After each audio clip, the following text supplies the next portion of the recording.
안녕하세요, 방캐닝입니다. 오늘은 지난번에 체인이 왜 늘어나는지에 대한 영상에 이어서 체인의 교체 시기를 판단하기 위한 점검 방법을 설명드리겠습니다. 점검을 잘못해서 아직 수명이 충분히 남아있는 멀쩡한 체인을 버리지 않으시려면 이 영상을 꼭 보시면 좋겠습니다. 먼저 체인의 교체 시기를 결정하는 한계치를 알아야겠죠. 일단 체인의 길이는 이렇게 체인 두 칸, 즉 이 체인핀 하나, 둘, 셋, 세 개의 체인핀 사이의 거리는 1인치 2.54cm인데 단수와 제조사에 상관없이 이 규격은 동일합니다. 체인을 사용하다 보면 마모에 의해서 체인이 늘어나게 되는데 이 늘어나는 길이의 한계치, 즉 새 체인으로 교체해야 되는 기준치는 11단과 12단 체인은 0.5%, 그리고 10단에서 7단까지는 0.75%, 그리고 6단 이하의 체인은 1%입니다. 몇몇 유튜브 영상에서 이 한계치를 퍼센트가 아니라 밀리미터라고 설명을 하고 있는데 이건 잘못된 거니까 헷갈리지 마세요. 그리고 체인 점검을 할 때는 체인의 텐션을 가능한 높게 만들어 주셔서 양쪽이 팽팽하게 당겨지는 상태를 만들어 주셔야 보다 정확하게 확인을 할 수 있습니다. 아우터 체이닝과 중간 정도의 스프라켓에 걸리도록 해놓고 하시면 되겠죠. 자, 그럼 지금부터 체인이 얼마나 늘어났는지 점검하는 방법 두 가지를 설명드리겠습니다. 첫 번째 방법은 전문 공구 이런 거 필요 없이 이런 30cm 자 하나만 있으면 누구나 집에서도 하실 수 있는 방법입니다. 체인 길이를 직접적으로 측정하는 방법이죠. 체인 두 칸의 핀 사이의 거리는 2.54cm라고 말씀을 드렸었죠. 그러면 1.54cm의 1%는 0.254mm입니다. 이거 일반자로 측정할 수 있을까요? 안 되겠죠. 그래서 총 20칸의 길이를 재는 방법을 사용할 겁니다. 한 이 정도 되겠죠. 이렇게 20칸이면 새 체인의 경우에는 25.4cm가 나오겠죠. 그러면 0.5%는 1.27mm, 0.75%는 1.9mm, 1%는 2.54mm가 늘어나 있겠죠. 이제 보통 30cm 자는 1mm 단위로 눈금이 표시되어 있지만 0.5mm 정도까지는 눈으로 대략 판별할 수 있으니까 1mm 이하의 단위가 나오더라도 이렇게 판별하시는데 큰 어려움은 없으실 겁니다. 자, 그런데 측정을 할 때는 이 핀의 중심부를 기준점으로 해가지고 측정을 해야 되는데 일반 자로 이 중심을 정확히 맞춰가지고 눈금을 재기는 사실상 어렵습니다. 그래서 이렇게 핀의 중심이 아니라 핀의 왼쪽이나 핀의 오른쪽 끝을 기준점으로 해서 측정하는 방법을 사용할 겁니다. 자, 그럼 측정을 해보겠습니다. 먼저 텐션을 충분히 주기 위해서 이렇게 아우터 체인링에 걸어놨고요. 자를 대고 이제 측정을 해보겠습니다. 기준점을 하나 정할 건데 저는 이쪽 이 핀부터 잴 거고요. 저는 왼쪽을 기준으로 재겠습니다. 이 왼쪽 끝에 자를 맞게 맞춰주고 이제 체인 20칸의 길이를 재야 되는데 20칸을 굳이 안 세셔도 돼요. 기본적으로 25.3mm가 나와야 되기 때문에 그래서 대충 25.3mm가 되는 지점이 측정하는 지점이 되겠습니다. 지금 이렇게 해서 자 이제 잘 맞춰가지고 딱 읽어볼게요. 지금 이렇게 해서 재보니까 그러면 요 포인트죠. 25.4mm가 정확하게 나옵니다. 25.4mm. 하나도 안 늘어난 세핑 상태의 체인입니다. 만약에 시력이 안 좋으셔가지고 요 자의 눈금들이 잘 안 보이신다고 하면 이렇게 폰으로 찍으신 다음에 사진을 확대해가지고 보시는 것도 좋은 방법입니다. 저도 이제 노안이 와가지고 사실 잘 안 보여요. 자, 다음 두 번째 방법은 이 체인 체커를 사용하는 방법입니다. 체인 체커는 뭐 이렇게 생긴 툴인데요. 샵에 정비 받으러 가셨을 때 한 번쯤은 보셨을 수도 있고 찐 자덕분들은 가지고 계신 분들도 많을 겁니다. 자, 체인 체커의 사용법은 사실 굉장히 간단합니다.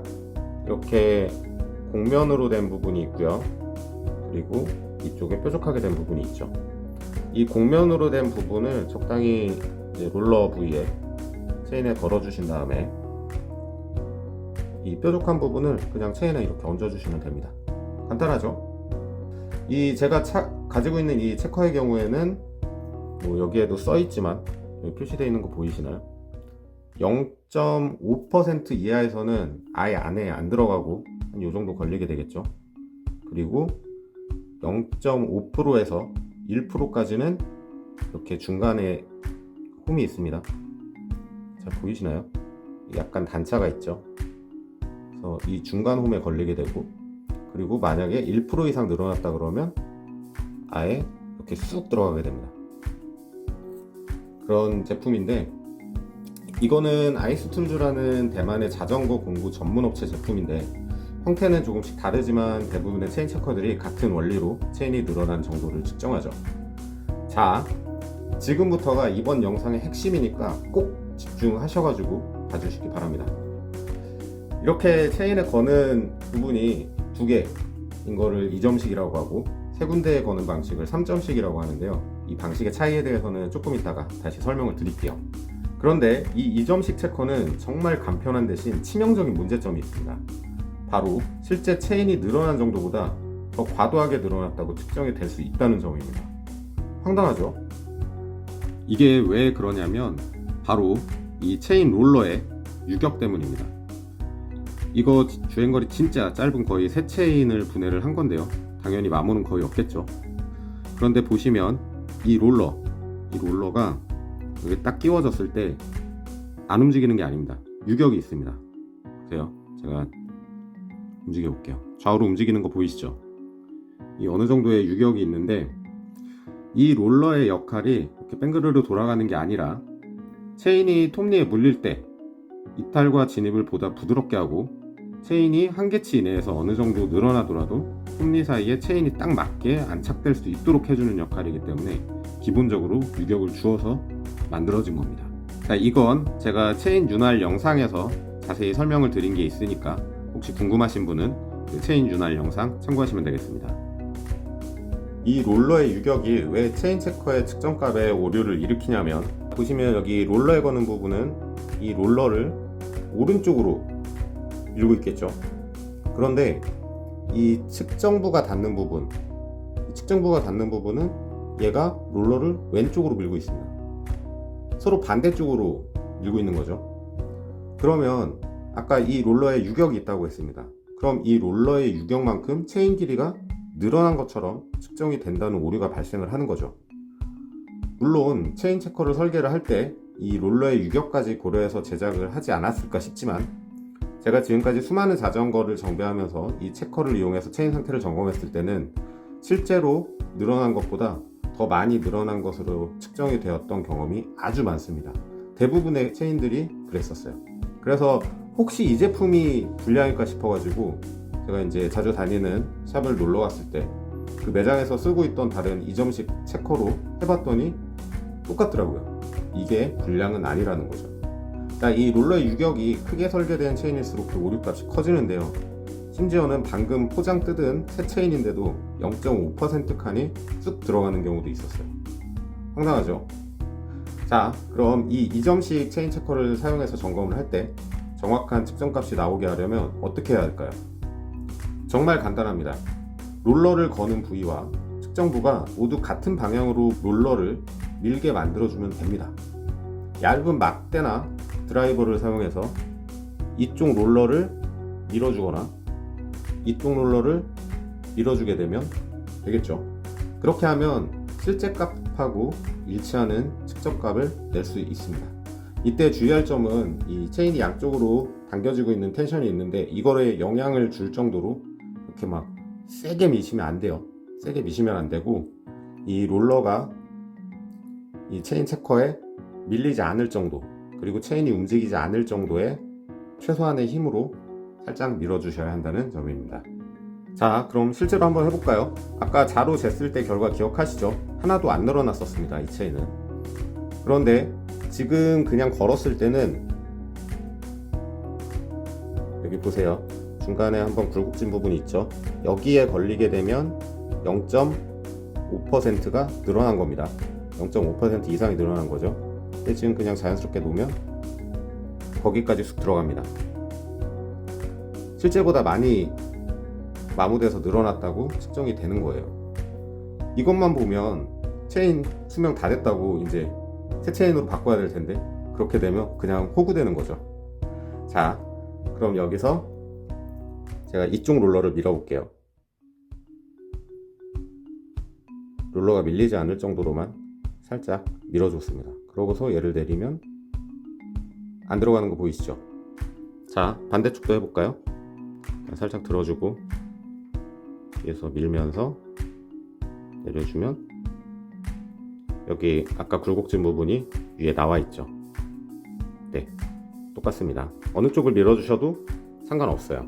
이제 실측값과 동일한 결과가 나오는 겁니다. 자, 제가 좀 전에 3점씩 체인 체커가 있다고 말씀을 드렸었는데, 이 3점씩 체커가 바로 이런 롤러의 유격으로 인한 오차값을 고려한 방식입니다. 대표적으로 파크툴의 CC4가 있죠. 이런 2점씩 체커들은 보통 5,000원 내외인데 파크툴은 무려 2만원이 넘습니다. 파크툴 제품들이 굉장히 비싸요. 그래서 저는 못 샀어요. 이 파크툴 CC4의 사용법을 보면 롤러에 거는 기본적인 방식은 동일하지만 뒤에 돌출부가 하나 더 있어서 이걸 체인에 끼우고 그 사이를 손으로 잡아주도록 되어 있는데, 제가 설명드렸던 한쪽 롤러를 밀어주는 것과 같은 원리입니다. 자, 이제 2점씩 체커를 제대로 사용하는 법 확실히 아셨죠? 앞으로는 측정이 잘못되어서 아직 수명이 남아있는 체인 괜히 버리지 마시길 바라겠습니다. 오늘 이 영상까지 해서 제가 체인에 관해서 알려드리고 싶었던 것들은 일단 거의 다 설명을 드린 것 같습니다. 그동안 계속 이런 영상을 제작을 해가지고 자전거 정비에 대한 지식들을 좀 공유하고 싶었는데, 제가 영상 찍거나 편집하는 방법도 잘 모르고 이미 많은 자전거 컨텐츠 인플루언서분들이 계시다 보니까, 특히 정비 컨텐츠는 이제 현직으로 매장을 운영하고 계시는 미케닉 분들이 대부분이셔가지고 그냥 방구석에서 자가정비나 하는 제가 영상을 올린다고 누가 봐주기나 할까, 이런 걱정들이 앞서서 선뜻 시작을 못하고 있었습니다. 그래도 용기 내서 일단 시작을 했는데 제가 예상했던 것보다, 제가 생각했던 것보다 정말 많은 분들이 봐주시고 구독도 해주시고 또 칭찬과 응원의 댓글도 달아주시고 하는 걸 보니까 진짜 시작하기를 잘했다는 생각이 드네요. 앞으로도 계속 좋은 영상 열심히 만들고 시청자 여러분들과 적극적으로 소통하기 위해 노력하겠습니다. 오늘도 제 부족한 영상 시청해 주셔서 감사하고요. 이번 영상은 여기서 마치겠습니다. 감사합니다.